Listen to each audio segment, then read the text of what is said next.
The crystal wine glass in my hand trembled slightly as I stared across our mahogany dining table at my stepmother Victoria. The perfectly cooked salmon on my plate suddenly tasted like a cardboard. "You did what?" I asked, my voice barely above a whisper. Victoria dabbed at her lips with a linen napkin, her red lipstick leaving a perfect mark. "Really, Charlotte, don't be dramatic. La Maison was dragging down the family's portfolio.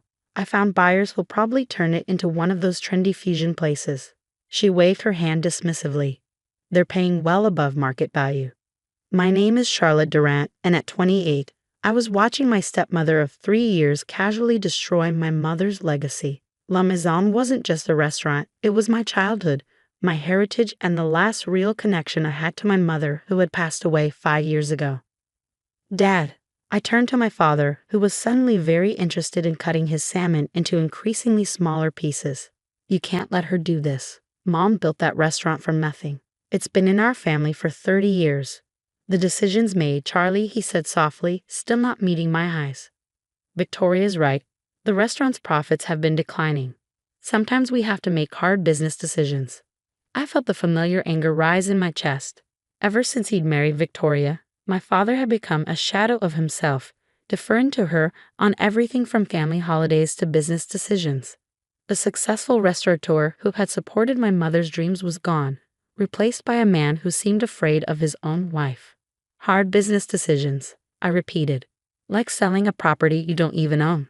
La Maison was left to me in Mom's will. Victoria's perfectly sculpted eyebrows rose slightly. "Actually, dear, your father maintained controlling interest as executor of the estate until you turned 30. We're well within our rights to sell." I set down my wine glass carefully, afraid I might shatter it in my grip. She was right. My mother's will had stipulated that my father would manage the restaurant until I turned 30, thinking he would protect it, nurture it, keep it running until I was ready to take over completely. What my mother hadn't anticipated was Victoria Torres, the glamorous real estate agent who had swept into our lives 3 years after her death, bringing with her an aggressive approach to modernizing our family's assets. "When?" I asked, proud of how steady my voice remained. "The new owners take possession next Friday," Victoria replied, taking a delicate sip of her wine. "They're paying cash, so the closing is expedited. I'll need you to handle the staff notifications and inventory clearance." Of course she would. Victoria always managed to delegate the unpleasant tasks to me, all while maintaining her image as the efficient, business-savvy stepmother who was just looking out for the family's interests.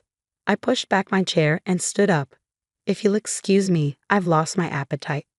"Charlotte," my father finally looked up, his face lined with guilt. "Try to understand. The restaurant, it's not what it used to be. Your mother wouldn't want you tied to a failing business." I stared at him, remembering all the nights he and Mom had spent planning menus, selecting wines, building La Maison into one of the most respected French restaurants in Boston. How quickly he'd forgotten. "No," I said quietly. "Mom wouldn't want me to give up without a fight." I walked out of the dining room, Victoria's voice floating after me. "Really, Charles, I don't know why she's being so difficult about this. It's just a restaurant." Just a restaurant.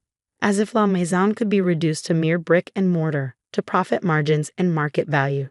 She had no idea what that place really meant, what secrets it held. I drove through the rain-slicked streets of Boston to La Maison, using my key to enter through the kitchen door. The restaurant was closed on Mondays, and the familiar space was dark and quiet. I moved through the kitchen, running my hand along the stainless steel counters where I'd learned to cook at my mother's side. The main dining room was bathed in soft light from the street lamps outside, illuminating the hand-painted murals my mother had commissioned, scenes of the French countryside where she'd grown up. Each table was still perfectly set, white tablecloths gleaming, wine glasses sparkling. Victoria might see a failing business, but I saw decades of memories, of passion, of love. I made my way to the wine cellar door, hidden behind a vintage French poster. The heavy wooden door creaked slightly as I opened it, the temperature dropping as I descended the stone steps. This was where my mother had worked her real magic. The main wine cellar was impressive enough. Hundreds of bottles carefully cataloged and stored at perfect temperature. But it was the secret room behind the false wall that held La Maison's true treasure. My mother had started collecting rare wines in her 20s, long before she met my father. Over the years, she had amassed a collection that would make wine connoisseurs weep. I pressed the hidden latch and the false wall swung open silently.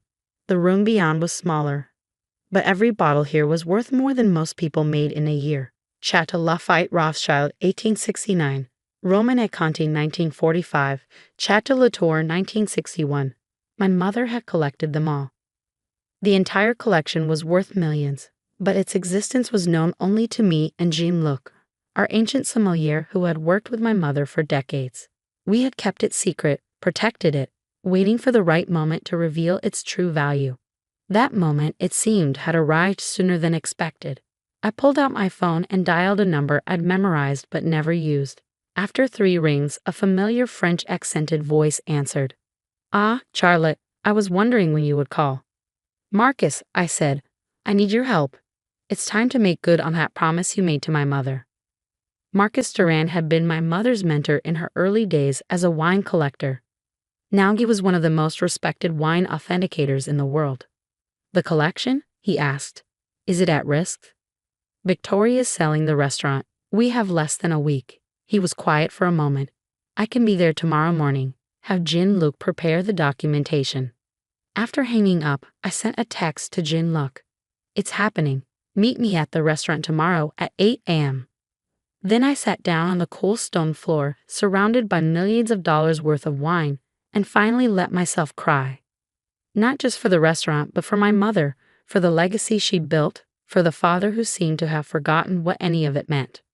My phone buzzed. A text from my best friend and La Maison's head chef. "Sophie, just heard from the staff. That witch is really selling us out." "Not if I can help it," I replied. "Meeting tomorrow at 8 a.m. We're activating Plan B."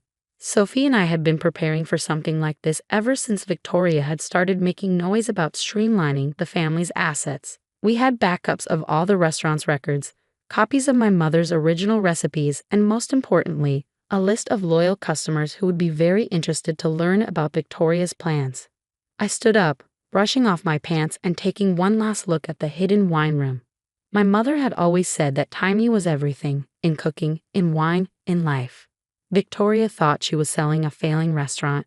She had no idea she was about to uncork a vintage scandal. The next morning, La Maison's kitchen was alive with tension. Sophie stood at her usual place by the stove, but instead of preparing for service, she was reviewing documents with Jean-Luc. Marcus had arrived from New York, his expert's eye already gleaming at the prospect of examining the collection. "The documentation is perfect," Jean-Luc said, his weathered hands smoothing out the papers on the steel prep table. "Your mother kept records of every purchase, every authentication. The provenance is undeniable." Marcus nodded, adjusting his wire-rimmed glasses. "And you've maintained perfect temperature control?" "The humidity levels." "Exactly as Madame Durand specified," Jean-Luc replied. "For 25 years, I have not deviated from her instructions by even 1 degree. "Then let's see them," Marcus said. I led the small group down to the cellar, watching their faces as I revealed the hidden room.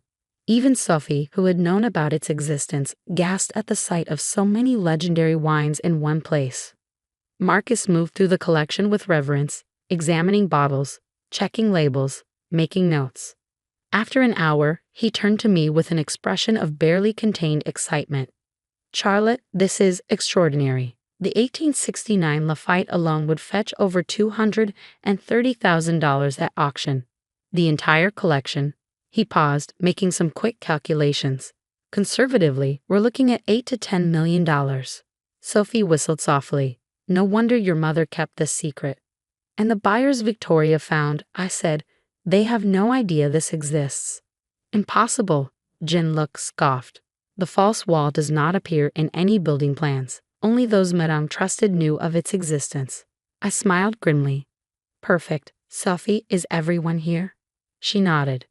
"The whole staff is waiting upstairs. They're scared, Charlotte. This place is their home too."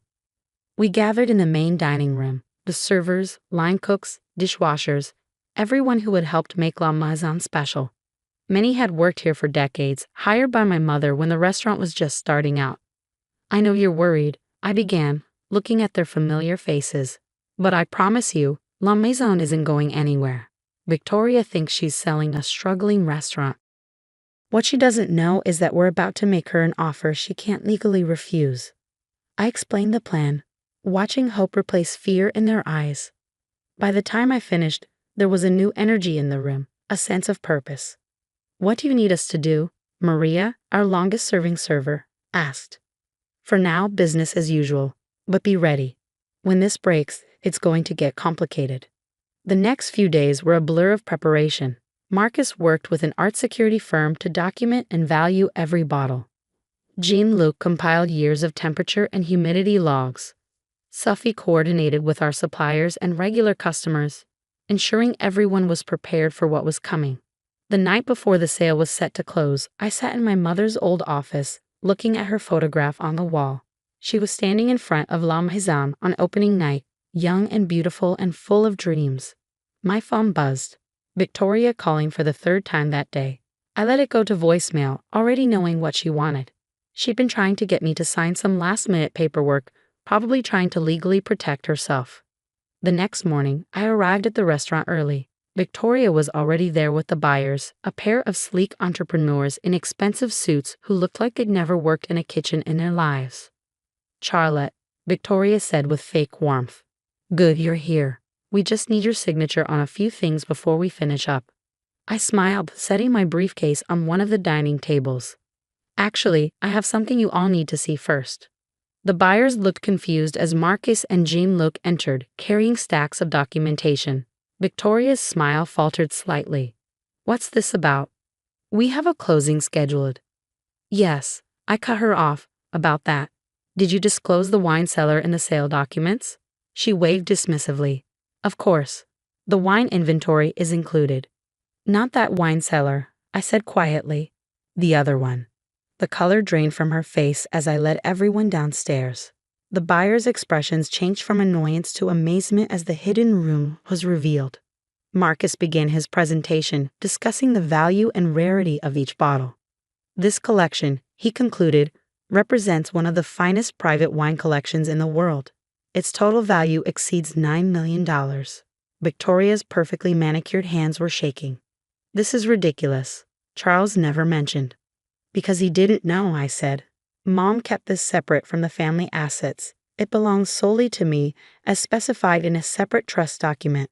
I pulled out the paperwork my mother's lawyer had helped me locate. "If you sell La Maison, you're also liable for the value of this collection, which was never included in the sale price." The buyers were already backing away, realizing the deal was about to get much more complicated. Victoria's face had turned an interesting shade of red.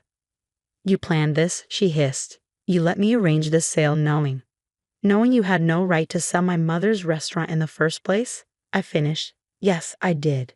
Just like you planned to sell this place out from under me before I turned 30.